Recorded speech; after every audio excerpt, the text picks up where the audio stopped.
नमस्कार। सीबीएसई संगीत में आपका स्वागत है और मैं हूं आपका टीचर हिरेंद्र भारद्वाज।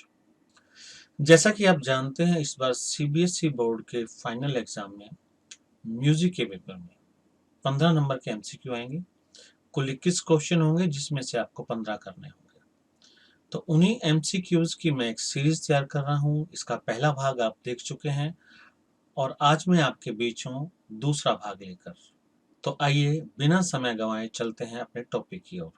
और हाँ, यदि आपको ये प्रयास पसंद आया हो तो लाइक जरूर कीजिएगा और सब्सक्राइब जरूर करें, ताकि आपको मेरे आने वाले अगले सभी क्वेश्चंस के सेट मिलते रहें। आपसे अनुरोध है, आप अपनी नोटबुक और पेन रेडी रखें और ये जो क्वेश्चंस आपसे पूछे जाने वाले हैं, इनका पूरा रिकॉर्ड अपने पास रखें, ताकि क्विज के अंत में आपको पता चल सके कि आपने 21 में से कितने अंक प्राप्त किए हैं। तो आज के सेट का पहला क्वेश्चन आ रहा है आपकी स्क्रीन पर। श्रुति तथा स्वरों के रहने के घर अथवा स्थान को क्या कहते हैं? ए मूर्छना, बी वर्ण, सी आश्रय स्थल और डी ग्राम। और समय आपका शुरू हो चुका है।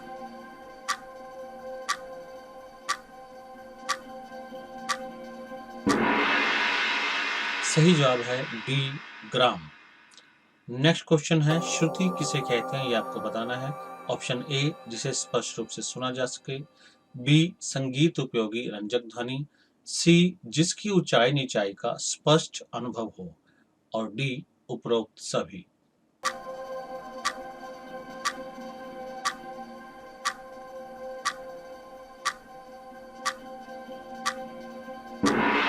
और सही जवाब है डी, मतलब ये तीनों ऑप्शन बिल्कुल सही लागू होते हैं श्रुति के लिए।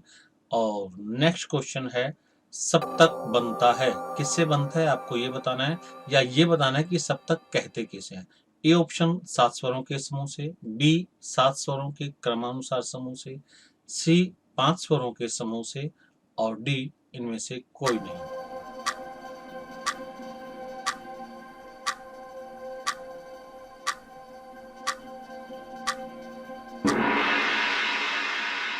और सही जवाब है 7 स्वरों के क्रमानुसार समूह से सप्तक बनता है।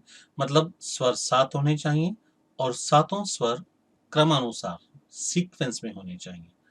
और नेक्स्ट क्वेश्चन है, हिंदुस्तानी संगीत में कितने सप्तकों का प्रयोग किया जाता है? A1, B2, C3 और D4।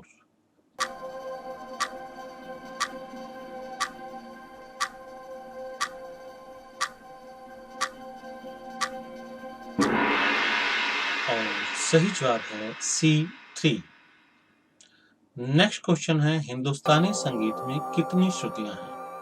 A7, B12, C22 और D है 32। और समय चल रहा है।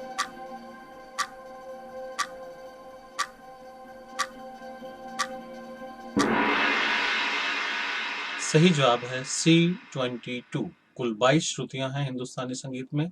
और नेक्स्ट क्वेश्चन है, इनमें से कौन सी श्रुति नहीं है?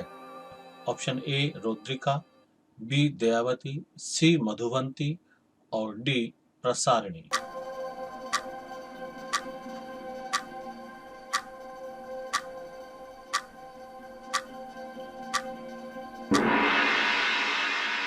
सही जवाब है सी मधुवंती। जी हाँ, मधुवंती नाम की कोई श्रुति हमारे यहाँ नहीं होती।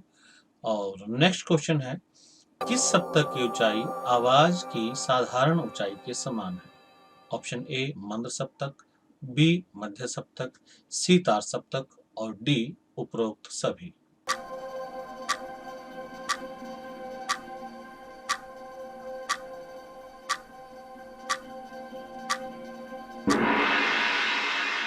सही जवाब है बी मध्य सप्तक। और नेक्स्ट क्वेश्चन, मंद सप्तक के स्वरों को लिखने के लिए कौन सा चिन्ह प्रयोग किया जाता है? ए ऊपर खड़ी रेखा, बी कोई चिन्ह नहीं, सी नीचे बिंदु और डी ऊपर बिंदु।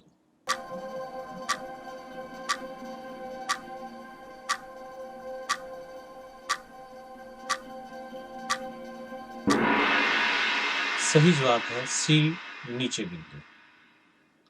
नेक्स्ट क्वेश्चन, मध्य सप्तक के स्वरों को लिखने के लिए कौन सा चिन्ह प्रयोग किया जाता है? ए, ऊपर खड़ी रेखा, बी, कोई चिन्ह नहीं, सी, नीचे बिंदु और डी, ऊपर बिंदु।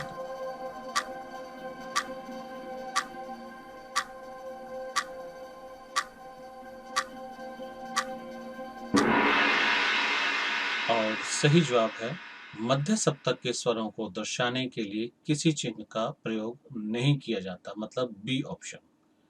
और हमारा नेक्स्ट क्वेश्चन है, तार सप्तक के स्वरों को लिखने के लिए कौन सा चिन्ह प्रयोग किया जाता है? ए, ऊपर खड़ी रेखा, बी, कोई चिन्ह नहीं, सी, नीचे बिंदु और डी, ऊपर बिंदु।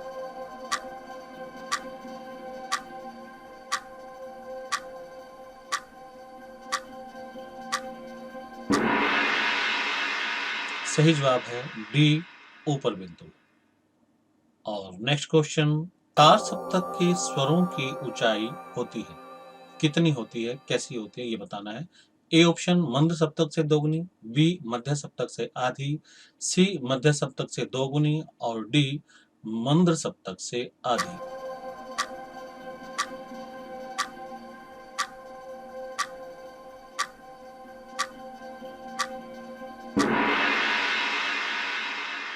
और सही जवाब है मध्य सप्तक से दोगुनी, सी ऑप्शन। नेक्स्ट क्वेश्चन, मध्य सप्तक के स्वरों की ऊंचाई कैसी होती है या कितनी होती है, ये बताना है आपको। ए मंद सप्तक से दोगुनी, बी मध्य सप्तक से आधी, सी तार सप्तक से दोगुनी और डी मंद सप्तक से आधी।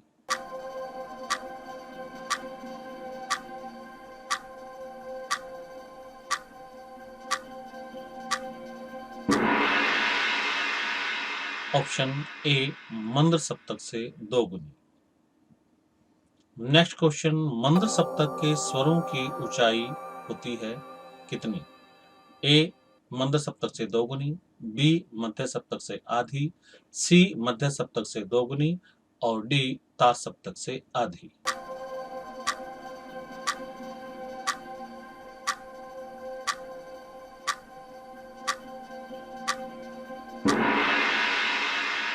सही जवाब है मध्य सप्तक से आधी।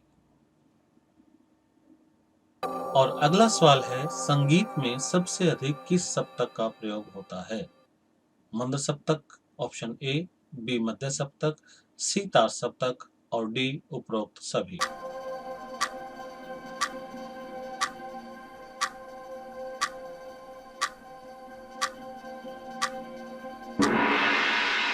और सही जवाब है बी मध्य सप्तक।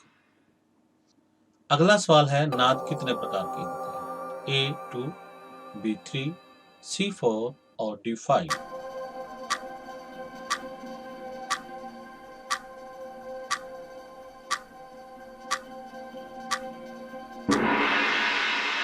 और सही जवाब ए 2, नाद 2 प्रकार की होती है। नेक्स्ट क्वेश्चन, आहत नाद को कितने प्रकार से उत्पन्न किया जा सकता है? ए 2 प्रकार से, बी 3 प्रकार से, सी 4 प्रकार से और डी 5 प्रकार से।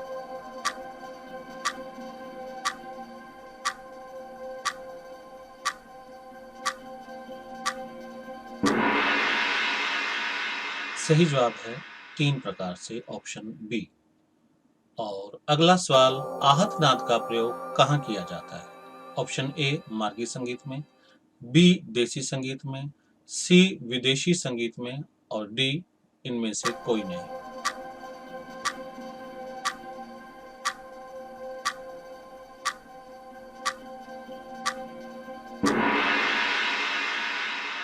और सही जवाब है बी देसी संगीत में। देसी संगीत हमारे प्रचलित संगीत को कहते हैं जिसे हम कानों द्वारा सुन सकते हैं। और अगला सवाल है, हिंदुस्तानी संगीत में किस नाद का प्रयोग नहीं किया जा सकता? ए मधुर नाद, बी अनाहत नाद, सी आहत नाद और डी इनमें से कोई नहीं।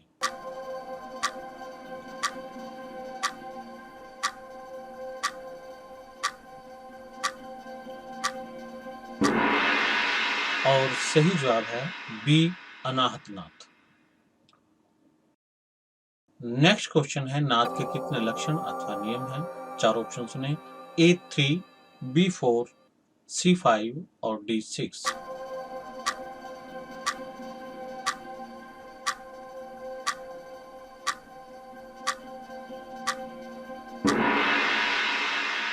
सही जवाब है A3।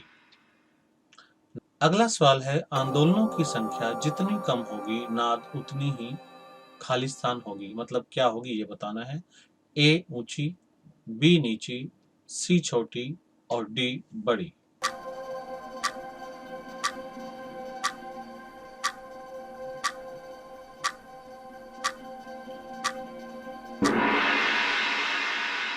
और सही जवाब है B नीची। और आपका अगला सवाल है, नाद का ऊंचा नीचापन किस पर निर्भर करता है? ऑप्शन ए आंदोलनों का आकार, बी आंदोलनों की संख्या, सी आंदोलनों की आकृति और डी उपरोक्त सभी।